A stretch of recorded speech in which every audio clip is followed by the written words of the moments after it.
वास्तव में वो जो खरीदी है वो 50 करोड़ की नहीं, 36,51,87,918 रुपए की है और वो 5 जिलों की खरीदी है।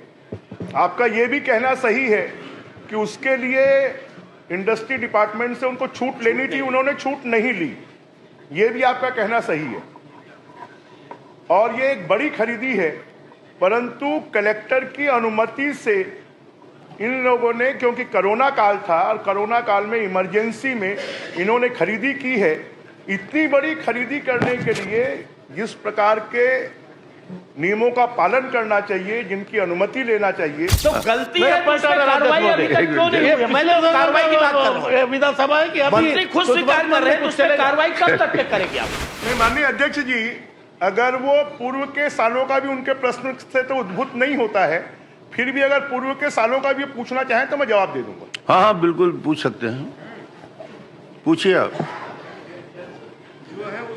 माननीय अध्यक्ष महोदय, मैं माननीय मंत्री जी से ये जानना चाहता हूं कि ये जो खरीदी की गई है और उसमें जो भंडार क्रय नियम का जो उसका पालन नहीं हुआ, बिना टेंडर के ये नेकाब से, एनसीसीएफ से और बाकी जगह से खरीदी की गई है, वो लगभग मैं समझता हूँ 50 करोड़ के आसपास की है। तो क्या मंत्री जी, जिसमें छूट नहीं दी गई है और उसकी खरीदी की गई है तो नियम का उल्लंघन किया गया है, तो आप उसकी जांच कराएंगे?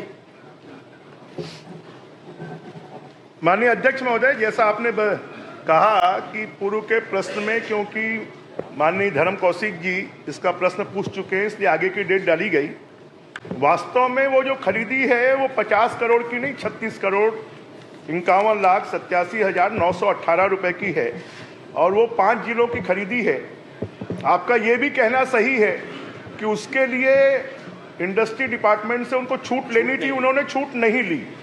ये भी आपका कहना सही है और ये एक बड़ी खरीदी है, परंतु कलेक्टर की अनुमति से इन लोगों ने, क्योंकि कोरोना काल था और कोरोना काल में इमरजेंसी में इन्होंने खरीदी की है। इतनी बड़ी खरीदी करने के लिए जिस प्रकार के नियमों का पालन करना चाहिए, जिनकी अनुमति लेना चाहिए, वो अनुमतियां नहीं ली गई हैं और इसलिए इसके लिए ये भी माना गया है कि जो 5 जिला शिक्षाधिकारी हैं, सूरजपुर के, मुंगेली के, बस्तर के, बीजापुर के, कोंडागांव के, ये 5 जगह पर 36 करोड़ रुपए की लगभग खरीदी की गई और उनको ये माना गया कि उन्होंने बिना अनुमति के खरीदी की है, इसलिए वो दोषी हैं और उसमें से एक जिला शिक्षाधिकारी को सस्पेंड किया गया है। 2 जिला शिक्षाधिकारी जो हैं उनके खिलाफ में जांच चल रही है और 2 के खिलाफ में जांच संस्थित करने की कार्रवाई चल रही है। माननीय अध्यक्ष महोदय,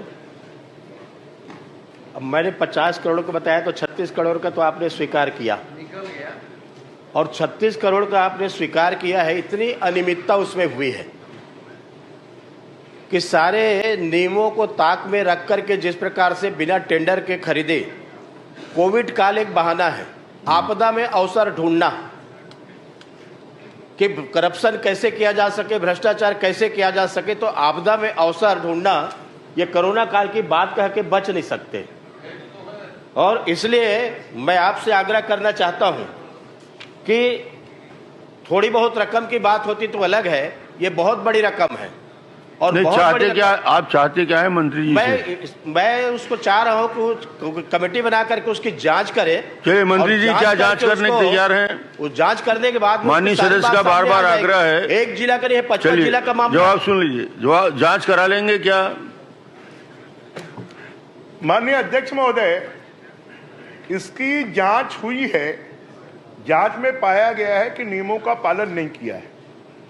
पूर्व में एक जिले के शिक्षाधिकारी को सस्पेंड किया गया है, माननीय वरिष्ठ सदस्य हैं। माननीय मंत्री जी इस बात को स्वीकार कर रहे हैं कि उसमें जो खामियां रही है। कुछ नए तथ्य हैं आपके पास? नए तथ्य तो स्वीकार कर रहे हैं, नए तथ्य देने की जरूरत नहीं है। जब मंत्री स्वीकार कर रहे हैं, जांच तभी होगा। गलती है तो गलती है तो उसमें कार्रवाई अभी तक क्यों नहीं हुई? मैं तो कार्रवाई की बात कर रहा हूं। विधानसभा है कि मंत्री खुद स्वीकार कर रहे हैं तो उसमें कार्रवाई कब तक के करेंगे आप?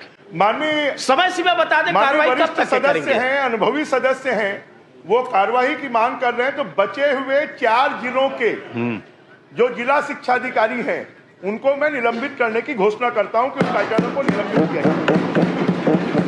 चलिए ठीक, संतुष्ट हो गए।